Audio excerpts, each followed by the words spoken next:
Verse 39, therefore they could not believe. For again, Isaiah said, He has blinded their eyes and hardened their hearts, lest they see with their eyes and understand with their heart and turn, and I would heal them. Okay, again it said they could not believe. Why? Because God hardened their hearts, blinded their eyes, hardened their hearts.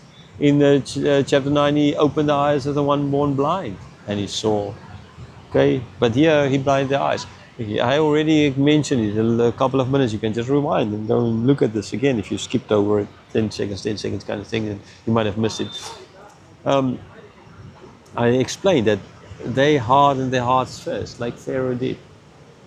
Judas first decided to go and sell Jesus out before the devil entered into him.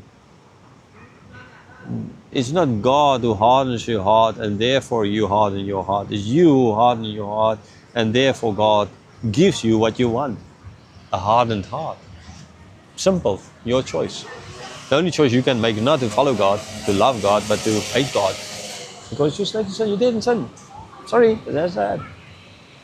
Okay, so this is this prophecy. So again, you need to understand it correctly. It's not that God is this evil God making sure that they will go to hell. No. He hardened their hearts because that's what they wanted. He gave them what they wanted. That's that. So, if they would see, yes, then God would save them. If they would see, yes, sure, God would save them. I mean, heck, He's doing it here for His enemies. None believed in Him. None. All gone astray. But He did it. Again, God not at fault. We are at fault. We harden our hearts first. We blind our eyes first. And then He just did it. He put that stamp on. Okay, you want it here. That, gone. Okay? I'm not going to save you. Because you don't want to be saved.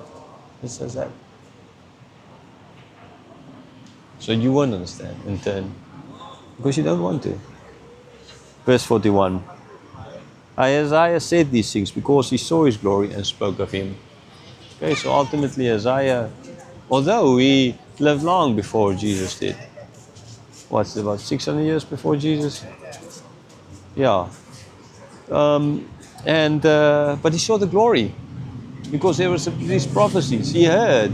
So you see, you can understand then as well when you study the book of Isaiah, knowing this verse, for example, you can see Isaiah's point of view. You can see he's longing for something, like Abram did, like Isaiah did here in that book. So those prophecies gets then an added importance.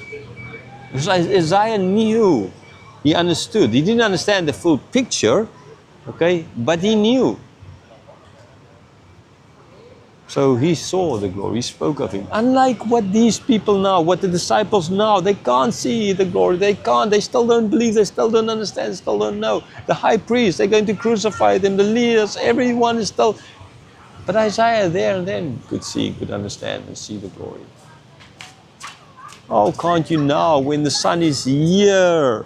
When Abram looked forward and saw it, he would have been happy about this day. When Isaiah looked forward and he saw it, and he was happy for this day. Why? John is asking his readers. A couple of years after they crucified Him. Can't you see it? Because you are dead in sin. Because you hate Him. Because He did all these signs for you. And you still crucified Him. God does everything for you, man, and you still hate Him. So don't be amazed if He hardens your heart and don't save you.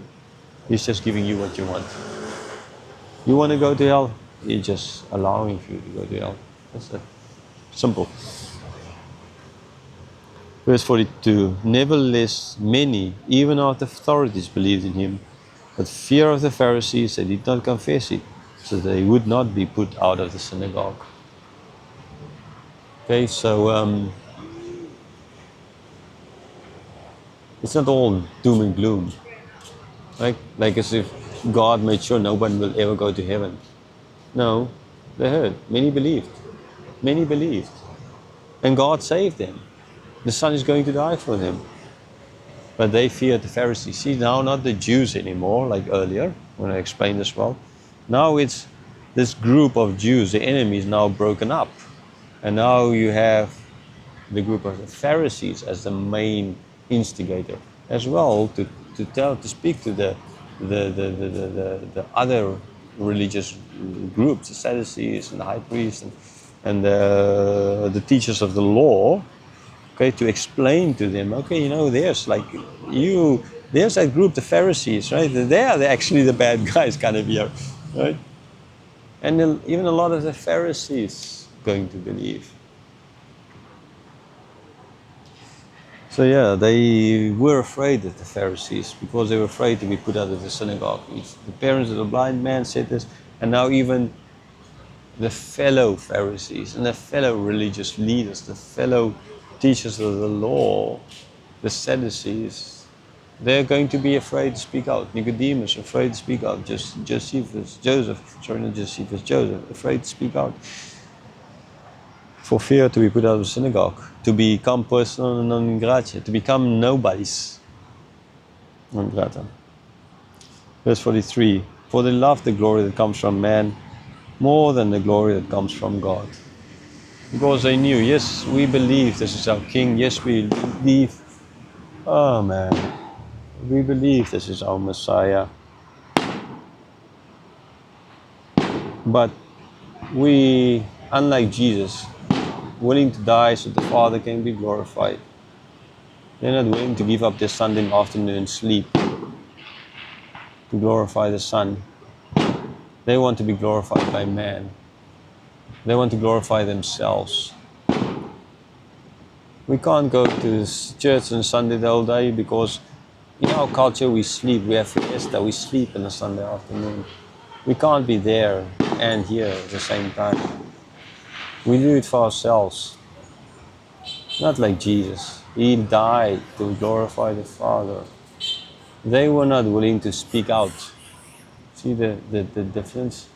They were not willing to speak out of the fear of the Pharisees, because if they spoke out, they would lose their glory.